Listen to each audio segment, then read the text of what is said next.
ሰላም ጤና ይስጥልን ተመልካቾቻችን ከአንከር ሚዲያ ዝግጅት ክፍል ያክብሮት ሰላምታችንን እናቀርባለን። በአማራ ክልል ስላለው ወቅታዊ የተጋድሎ እንቅስቃሴ ያገኘናቸውን መረጃዎች ወደ እናንተ የምናደርስበትን መርሃ ግብር ነው ይዘን የቀረብነው። በአራቱም የአማራ ቀጠናዎች የሚሊሻና የአድማ በታኝ ሰራዊት አባላት በከፍተኛ ቁጥር ወደ ፋኖ እየገቡ መሆናቸውን የሚያሳዩ መረጃዎች እየመጡ ይገኛሉ። ከወትሮ በተለየ ሁኔታ ነው የአድማ በታኝና ሚሊሻ ሰራዊት አባላት ፋኖን እየተቀላቀሉ የሚገኙት። በአሃድ በተናጠልና በቡድን ሆነው ወደ ፋኖ እየገቡ ያሉት የአድማ በታኝና የሚሊሻ አባላት ከነ መሳሪያቸው መግባታቸው የፋኖን ኃይል ለማጠናከር ከፍተኛ አስተዋጽኦ እንደሚኖረው ከወዲሁ እየተገለጸ ይገኛል። በሌላ በኩል የመከላከያ ሰራዊት አባላት የሆኑ እንደዚሁ ከነ መሳሪያቸው ወደ ፋኖ የሚገቡበት ሁኔታ እንዳለ፣ በአብዛኛው ደግሞ መሳሪያቸውን እየሸጡ ወደ የትውልድ ቦታቸው እየሸሹ እንዳለ ነው በመረጃው የተመለከተው። በበርካታ አካባቢዎች የህልውና ተጋድሎ ተጠናክሮ ቀጥሏል። የዘውትር ተሳታፊያችን በዚህ ዙሪያ መረጃዎችን ሰብስቦ ሊያካፍለን ተዘጋጅቷል። ወደሱ አልፋለሁ፣ አብራችሁን ሁኑ።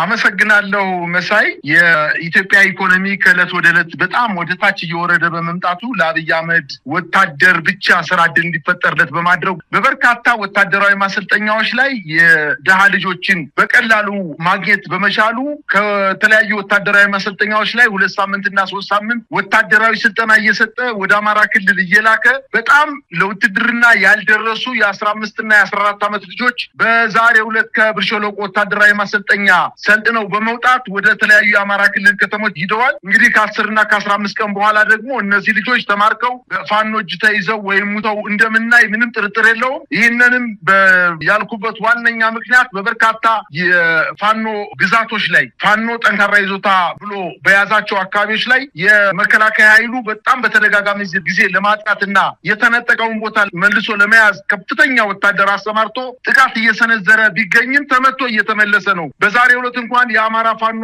ብሔራዊ ኃይልና የአማራ ፋኖ ህዝባዊ ድርጅት በጋራ በምዕራብ ጎንደር ቋራ ወረዳ በአገዛዙ ጦር ላይ ተቀናጅተው የከፈቱት ውጊያ ዛሬም ለ5ኛ ቀናት ተጠናክሮ የቀጠለ ሲሆን በተለይ ደግሞ ደለጎ ዙሪያ ሳሊያ ወይንም የቴዎድሮስ ከተማ ትባላለች እቺ ሳሊያ ወበልጌና መገንጠያ በተባሉ ቦታዎች ላይ በከባድ መሳሪያ የታገዘ ከፍተኛ ውጊያ ሲደረጉላል። ዛሬ አነጋግ ጠዋቱ 12 ሰዓት ጀምሮ አንተና እኔ እየተነጋገርን ባለንበት ሰዓት ከፍተኛ ውጊያ እየተደረገና በእነዚህ በጠቀስኩልህ 2 እና 3 ቦታዎች ላይ የፋኖ ኃይሎች ምሽጎችን በመስበር ከተሞችን መቆጣጠር መቻላቸውንና በዚህ በተደረገው ውጊያ ከ60 በላይ የአገዛዙ ጦር ሲገደሉ 48ቱን ማቁሰል መቻላቸውን አስታውቀዋል። በተደረገው ውጊያም እንዲሁ የቡድን መሳሪያ ስናይፐሮችን፣ ብሬኖችን ጨምሮ ዲሽቃዎችን በቁጥጥራቸው ስር እንዳረጉና በርካታ የነፍስ ወከፍ መሳሪያ እና በርካታ ምርኮኛ በእጃቸው ማስገባታቸውና በሳሊያ ከተማ የፋኖ ኃይሎች እንዲሁም ወበልጌና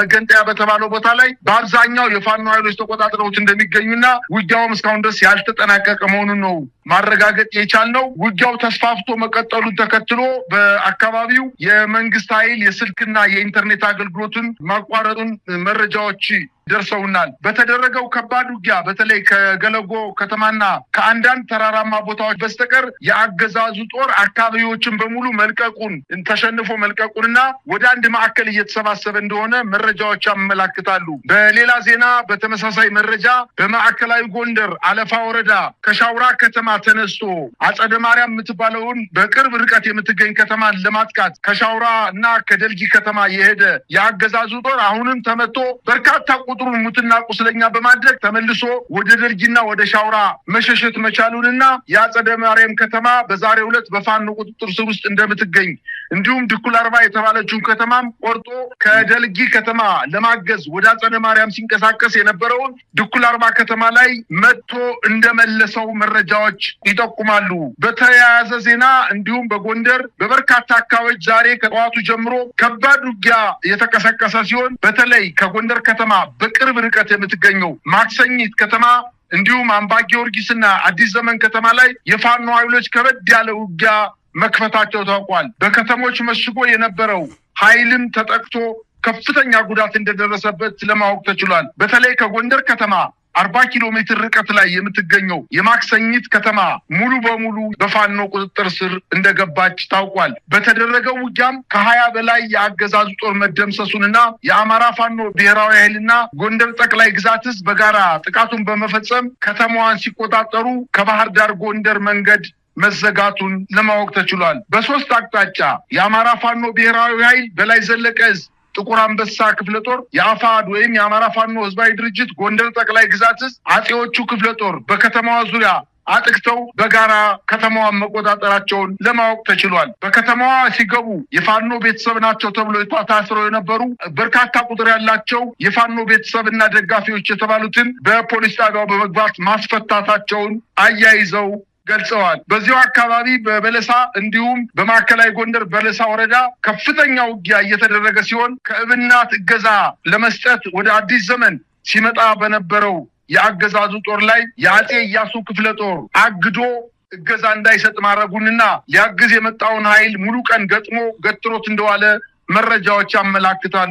በተያያዘ በአዲስ ዘመን ከተማ የሚገኘው ጦር እየተመታ እንደሚገኝና ሊያግዘው የመጣው ከተለያየ አካባቢ በተለይ ከእብናት ከተማ ለማገዝ የመጣው ኃይል ተመቶ መመለሱንና በአዲስ ዘመን ከተማ ዙሪያ ከፍተኛ ውጊያ እየተደረገ እንደሆነና በዚሁ ቀጠና በዳግማዊ ቴዎድሮስ ኮር 5 አካል የሆነችው ጎንደሬ በጋሻውና ጥቁር አንበሳ ክፍለ ጦሮች በውጊያው መሳተፋቸውን አያይዘው ገልጸዋል። እንዲሁም በምዕራብ በለሳ አብዬና ድርቃ ልደታ በተባሉ ቦታዎች ላይ ምሽጎችን በመስበር በርካታ የሰራዊት አባላት መደምሰሳቸውንና አሁን የአርባያ ከተማ በከበባ ውስጥ መግባቷ ለማወቅ ተችሏል። በትናንትናው ዕለት በጓላና ሊሊ በተባሉ ቦታዎች ላይ ከፍተኛ ውጊያ ከተደረገ በኋላ አሁን የፋኖ ኃይሎች በበለሳ አካባቢ አባያና ድርቃ በተባለው ቦታ ላይ ማጥቃታቸውን ሰንዝረው የምዕራብ በለሳ ዋና ከተማ አርባያን ለመቆጣጠር ወደ ጫፍ መድረሳቸውን አያይዘው ጠቅሰዋል። ይሄ ሁሉ ድል የተገኘው በጎንደር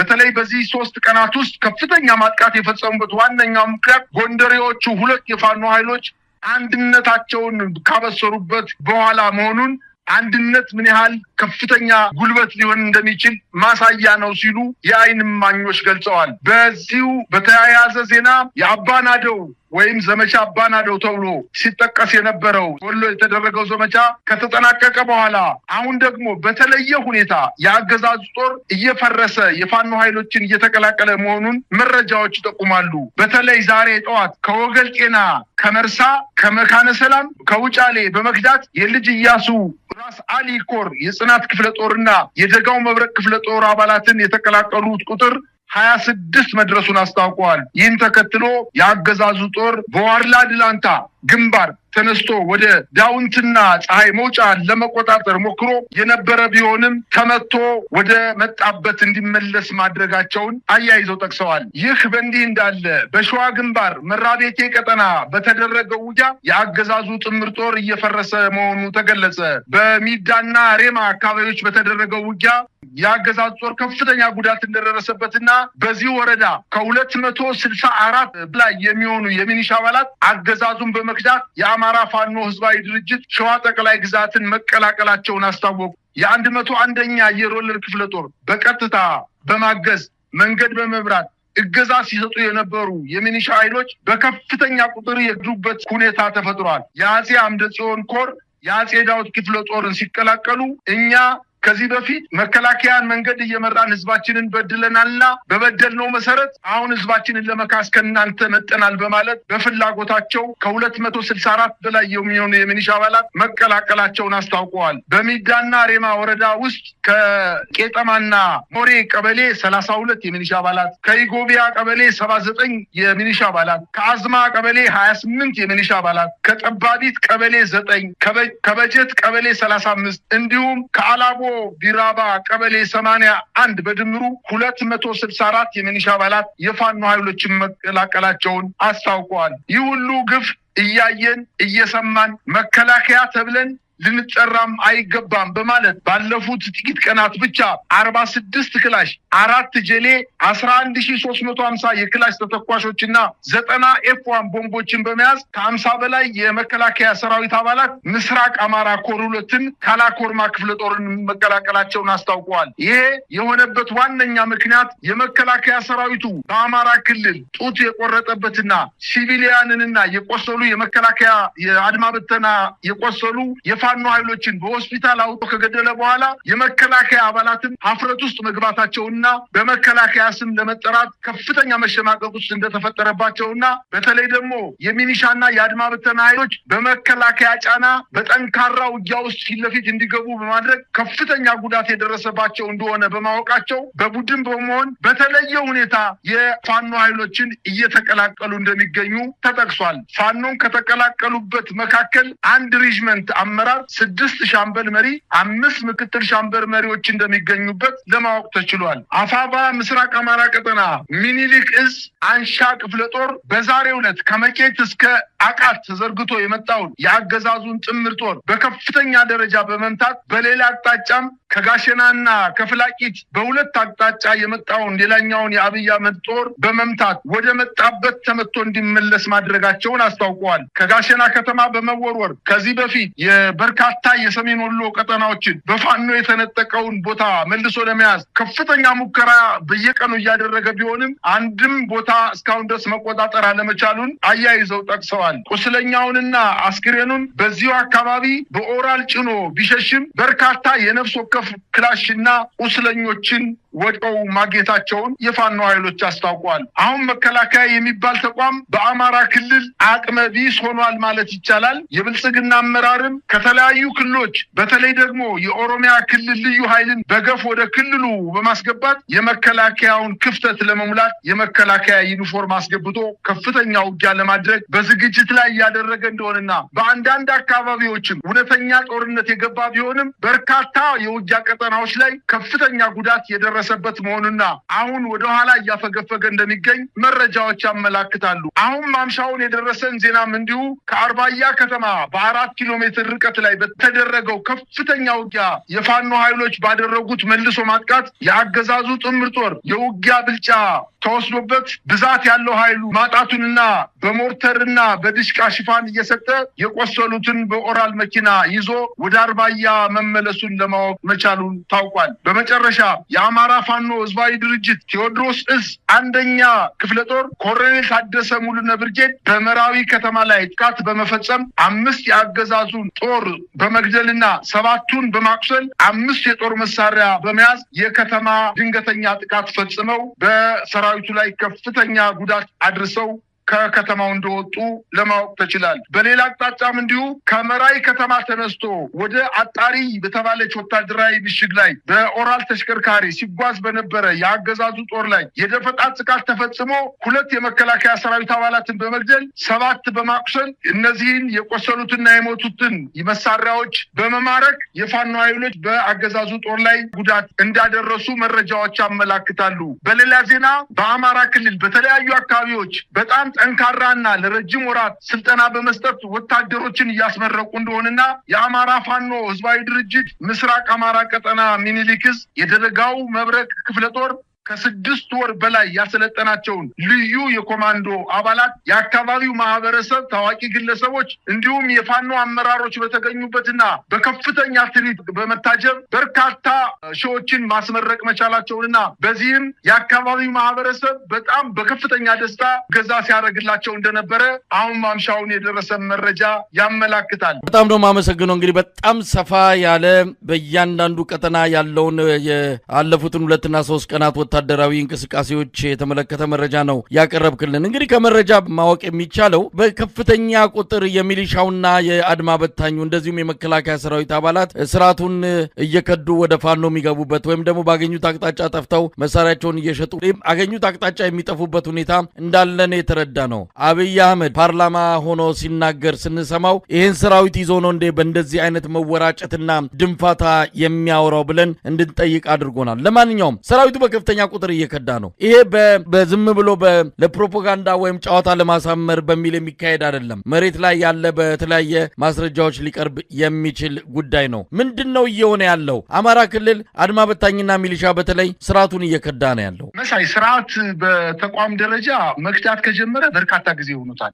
ሰሞኑ ግን የሚሊሻና በተለይ የአድማ ብተና ኃይሉ በጣም በተለየ ሁኔታ ነው ክዳትን እየፈጸመ ከነትቁ። እንግዲህ የሚሊሻ ኃይሎች ስናይፐርና ብሬን ከየት አመጣው እንደሆነ አይታወቅም። ስናይፐርና ብሬናቸውን እንደያዙ ነው ወደ ፋኖ እየተቀላቀሉ ያሉት። መንግስት እያለ ያለው ደግሞ 5 እና 6 ክላሽ ይዘው ሸለቆ የሚንቀሳቀሱ ኃይሎች ሽፍቶች ናቸው እያለ ነው። ነገር ግን ከእውነታው ጋር እጅግ በጣም የሚጋጭ ነገር ነው። የፋኖ ኃይሎች 6 ወርና ከዛ በላይ ጠና በመስጠት በስፔሻል የሆኑ የፋኖ ኃይሎችን የኮማንዶ ኃይሎችን እያስመረቁ በአንዳንድ ቦታዎች ላይ ደግሞ ማጥቃት እየሰነዘሩ የመከላከያ ሰራዊቱ ደግሞ በገፍ ለማጥቃት ሲንቀሳቀስ በመልሶ ማጥቃት መክተው እያዝረከረኩ እየመለሱት ነው። ይሄ በጣም ከጠቅላይ ሚኒስትሩ ንግግር ጋር እጅግ በጣም የሚጋጭ ነገር ነው። በእርግጥ ይሄ ጠቅላይ ሚኒስትር በፓርላማ ላይ ያደረገው ንግግር ለመንግስት ባለስልጣናት እና ለብልጽግና አመራሮች እንዲሁም ስንፈተ ውጊያ የታየበት የአድማ ብተና የሚኒሻ የመከላከያ ሰራዊት አባላት ሞራል ይሆን ለማድረግ እውነት ነው እንዴ?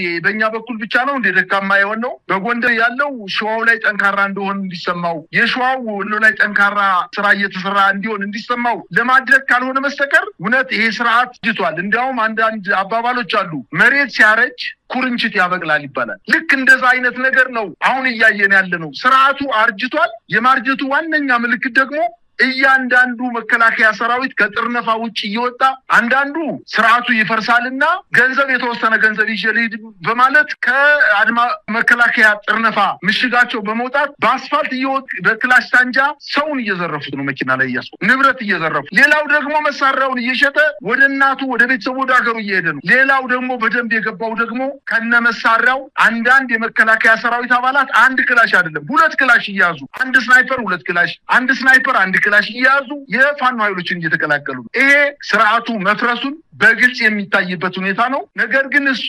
ለጓዶቻቸው ወይም ለብልጽግና አባሎቻቸው መጽናናት ይሆን ዘንድ ነው እየተናገረ ያለው እንጂ እውነቱ እሱ አይደለም። እውነት ለመናገር በአማራ ክልል ስርዓቱ ፈርሷል። የፋኖ አመራሮች አሁን በሚዲያ ላይ እንደሚናገሩት ከሆነ ተበጥሷል። አጠቃላይ በአማራ ክልል ያለው የመንግስታዊ ስርዓት ተበጥሷል። አዛዥና ታዛዥ የሌለበት መከላከያው ሙሉ በሙሉ የመከላከያ ጀነራሎች የአማራ ክልልን ባለስልጣናት ከስራቸው አድርገው እነሱ ቆራጭ ፈራጭ ነው የፈለጉትን ነገር እያደረጉ መከላከያውን ግን ወደ ግዳጅ ቀጠና እየላኩ እያስፈጁት ነው። ምናልባትም አንዳንድ የመከላከያ ጀነራሎች በመሳሪያ ንግድ፣ በክላሽ ጥይት፣ በስናይፐር ጥይት ንግድ ውስጥ ተሰማርተው ከፍተኛ ገንዘብ ክምችት ውስጥ ነው ያሉት። ይሄ የሚሸጠው ጥይት እነሱ ጠላት ለሚሉት የፋኖ ኃይሎች እየደረሰ የራሳቸውን ሰራዊት እየፈጀባቸው ነው። ስለዚህ አጠቃላይ አማራ ክልል ስርዓቱ ፈርሷል። ጠቅላይ ሚኒስትሩ በፓርላማ እንደተናገረው አይደለም ነው ማለት የሚችለው። መሳይ እንግዲህ ቀደም ሲል እንዳልከው ነው ሰራዊቱ በተለያየ አቅጣጫ ባገኘው መንገድ እግሩ በመራው ክፍት መንገድ ባገኘው ነፃ ብሎ ባመነበት መሬት ሁሉ እየጠፋ ወደ ተለያዩ አቅጣጫዎች እየሄደ ነው የሚገኘው። ሰሞኑን የፋኖ ኃይሎች የለቀቁት አንድ ቪዲዮ አለ። በምርኮ የተያዙትን ከአብይ አህመድ ድሮን ያመለጡ ከአብይ አህመድ ሰው አልባ አውሮፕላን ያመለጡ የመከላከያ ምርኮኞችን እንደዚሁ ሲዝናኑ የሚታይበት እየተጫወቱ እየዘፈኑ እየደነሱ የሚታዩበትን አንድ ቪዲዮ ለቀዋል። በዚህ ደረጃ ነው እኛ ምርኮኞችን የምንይዘው፣ እንደናንተ ሴት ወታደሮችን ይዘን ጡት አንቆርጥም፣ ወንዶችንም ቢሆን እንደዚህ እንንከባከባለን የሚል በእውነት ሰው የሚሸጥ ሰብአዊነት የሚታይበት ምላሽ ነው በፋኖች በኩል እየተሰጠ ያለው። አገዛዙ በሞራልም በሰውነትም በሁሉም ነገድ የወደቀበትና ኮስሶ የታየበት ነው። አብይ አህመድ እዛው ፓርላማ ላይ ከረባት አድርጎ የሚወራጭበትና መንግስት ለመምሰል መሪ ለመምሰል የሚያደርገው መፍጨርጨር ከራሱ በስተቀር ሌላውን ሊያሳምን የሚችል እንዳልሆነ ብልጽግና መንደር የሚወራውን እየሰማን እንገኛለን። ለማንኛውም አማራ ክልል ካቢኔው ተበትኗል። ከዚህ በኋላ ቆሞ የሚሄድ አገዛዝ እንደማይኖር፣ ቆሞ የሚሄድ የፖለቲካ አመራር እንደማይኖር ታውቋል። መከላከያ ሰራዊቱም ከጥቁር አስፓልት ባሻገር በከተሞች በዞን ዋና ከተሞችና በትልልቅ ከተሞች ተወስኖ እዛም በጀቱን እየበላ የራሳቸውን መሬትና እርሻ እየሰሩ የግል ጥቅማቸውን እያሳደዱ የሚቆዩ እንጂ ለአማራ ህዝብም ለኢትዮጵያ ህዝብም የሚሰራ የመከላከያ አመራር እንደሌለ በግልጽ የታወቀ ጉዳይ ነው። ስርዓቱ ወደ መጨረሻው ምዕራፍ የደረሰ ይመስላል። አማራ ክልል ከተመታ፣ አማራ ክልል አከርካሪው ከተሰበረ ቀሪው የብልጽግና አመራር ወይም ደግሞ ቀሪው የኢትዮጵያ ክፍል ነፃ መውጣቱ አይቀርም። አንድ የፋኖ አመራር ባለፈው እንደገለጸልን ከሆነ በአማራ ክልል በዲሽቃ ከዛ ውጪ በፊሽካ ብለዋል። አማራ ክልል ከወጣም በኋላ ቀሪው የሚያሰጋ አይደለም የሚል ነገር ነው እየተነሳ ያለው። አብይ አህመድ በፓርላማ መጥቶ ህይወት እንዳለው አቅም እንዳለው ለማሳየት ሞከረ እንጂ መሬት ላይ ያለው በተቃራኒው እንዳለ ነው የሰማ ነው። እስቲ በማጠቃለያ ምን ማለት ይቻላል? መሳይ የአማራ ክልል ውጊያ